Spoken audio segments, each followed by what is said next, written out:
This is Democracy Now!, democracynow.org, the War and Peace Report. I'm Amy Goodman. We're broadcasting from the Sundance Film Festival in Park City, Utah. Yesterday, a new film premiered called The Internet's Own Boy. I want to play another clip from The Internet's Own Boy, the story of Aaron Swartz. In this extended clip, we hear from Tim Berners-Lee, who invented the World Wide Web. Aaron himself, Aaron's friend Matt Stoller, Harvard professor Lawrence Lessig, who founded the Creative Commons and was a mentor to Aaron, and Cory Doctorow, an author, activist, and friend of Aaron's. I think Aaron was trying to make the world work. He was trying to fix it.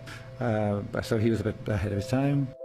It is shocking to think that the accountability is so lax that they don't even have sort of basic statistics about how big the spying program is. And if the answer is, oh, we're spying on so many people we can't possibly even count them, then that's an awful lot of people, right? It would be one thing if they said, look, you know, we know the number of telephones we're spying on, we don't know exactly how many real people that corresponds to, but they just came back and said, we can't give you a number at all. That's pretty, I mean, it's scary is what it is. Well, that's scary. You know, they put incredible pressure on him, took away all of the money he had made. They, you know, threatened to take away his physical freedom.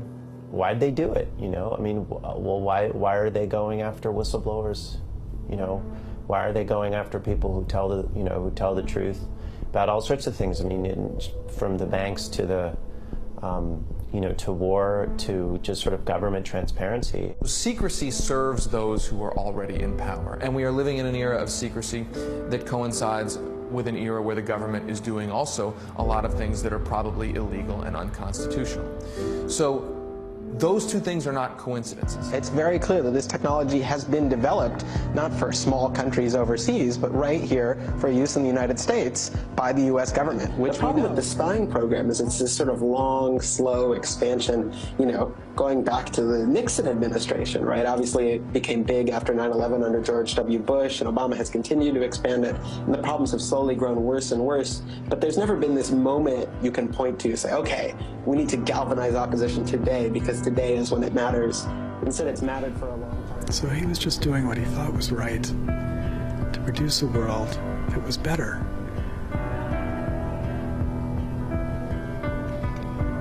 I guess the one thing that I would say to people who are feeling that, you know, for whom the black dog is visiting, is that Aaron's problems didn't get solved when he died. Even now, as we try to honor Aaron's legacy, it's us, it's not him. The one thing that being alive tells you is that you have the power to make things better. That's an excerpt of The Internet's Own Boy, the story of Aaron Swartz. We are broadcasting from Park City, Utah, where the Sundance Film Festival is underway, spending the hour looking at the life of this young Internet freedom activist, Aaron Swartz. It's 1 year since he tragically took his own life. Now a new film about him has premiered. The Internet's Own Boy premiered yesterday. We're joined by Brian Knappenberger, the director of the film. He also directed We Are Legion, the story of the hacktivists, and we're joined by attorney Elliot Peters, who represented Aaron. Welcome you both to Democracy Now! Why did you make the film, Brian? Well, I was powerfully moved by Aaron's story on so many levels. I think that some of his early life is a very poignant chronology of Internet history. His contributions to RSS, Creative Commons, being co-founder of Reddit, it all just suggests somebody with this vision you mentioned earlier, that this kind of worldview at a very young age. But I think what happened after he sold Reddit is particularly interesting to me, because he turned his back on startup culture. You know, we have a startup culture that's about creating, you know, companies and selling them, and he turned his back on it. Now explain. A lot of people might say when he sold Reddit, he was one of the founders of Reddit. Right. So he started a site with Y Combinator called Infogami. Infogami merged with Reddit, and so he became one of three what they call co-founders of Reddit. And when Condé Nast bought Reddit, Aaron became a 19-year-old, probably more or less. I mean, we don't know how much he made, but he was a very rich 19-year-old. And that startup culture didn't sit well with him. I don't think it merged well with his sort of sense of social justice and the kind of political areas that he wanted to go in. And let's face it, startup culture often says they want to change the world, but it becomes a kind of slogan of sorts. It's really about build to flip, create a company, sell it to a big corporation, and do the whole thing again. I think Aaron, at that part of his life was really interesting to me because he shifted to using his skills and energy towards political organizing, towards causes that he really cared about. Elliot Peters, explain when you got involved in Aaron Swartz's life. I mean, you've represented Google, you represented Lance Armstrong. Talk about what happened with Aaron. I got involved with Aaron after the government filed what's called a superseding indictment against him, and he was charged with 13 felonies, including wire fraud and violations of the Computer Fraud and Abuse Act. It could have put him in jail for an absurdly long time. And I met Aaron in the kind of the middle of 2012. I took over his case from some other lawyers that were handling it, and started getting ready to defend it and try it.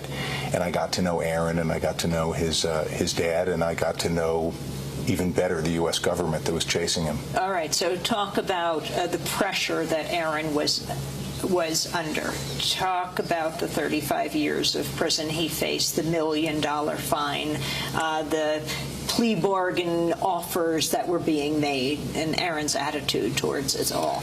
Well, just the preface to that is, in my view, Aaron was innocent. I don't believe Aaron committed a crime, and I think that we could have successfully defended him at trial. But he was under tremendous pressure, facing 13 felony counts, and they'd added charges to ratchet up his exposure to jail. The prosecutor insisted that in any plea or any agreement in the case, Aaron would have to go to jail, and that the government would seek jail time. And I said to him, the proper disposition of this case is to tell Aaron to do community service in Brooklyn by teaching high school students in the public schools in Brooklyn about computer programming, and after he's done some of that, dismiss the case. And they said, absolutely not. He needs to plead guilty to 13 felonies, and he needs to go to jail. And the kind of person that Aaron was, he never struck me as a very good candidate for federal prison. I think that the thought of that was very frightening to him. I thought it was tremendously cruel and unfair.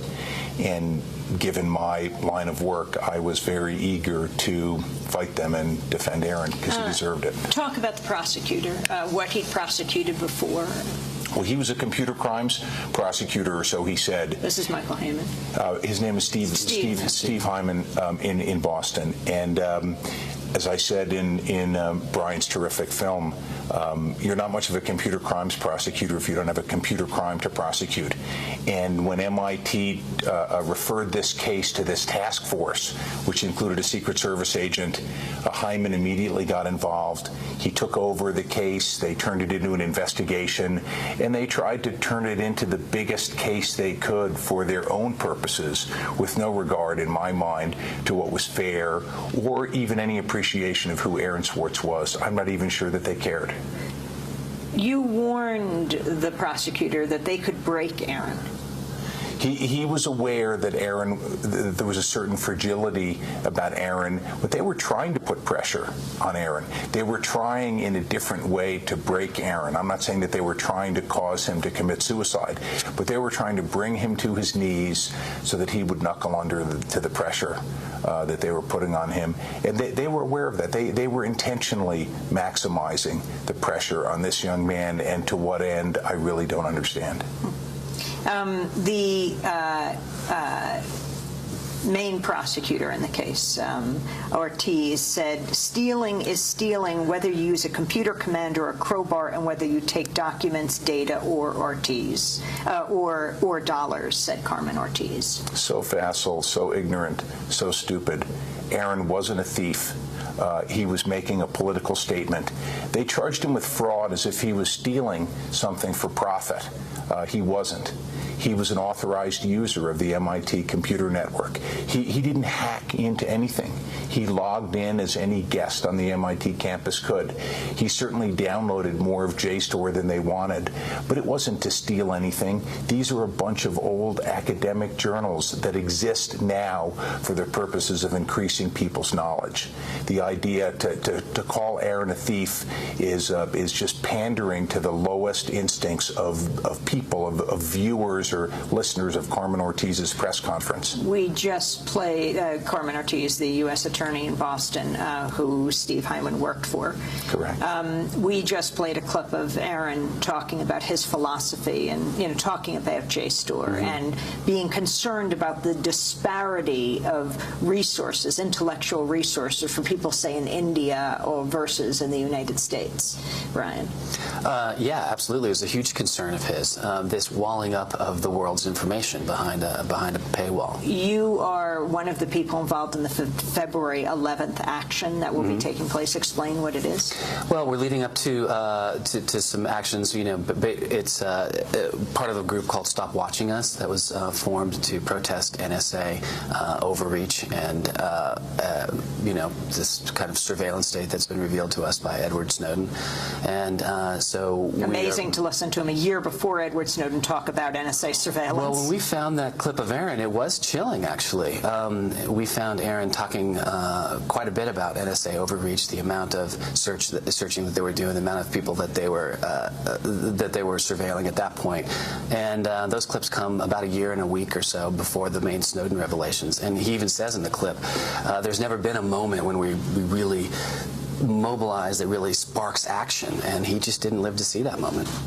Well, I want to thank you both for being with us and for your film, Brian Knappenberger. The film is called, well, his first film, We Are Legion, the story of the hacktivists, but this film is called The Internet's Own Boy, the story of Aaron Swartz and Elliot Peters, Aaron's attorney. That does it for our broadcast. Democracy Now!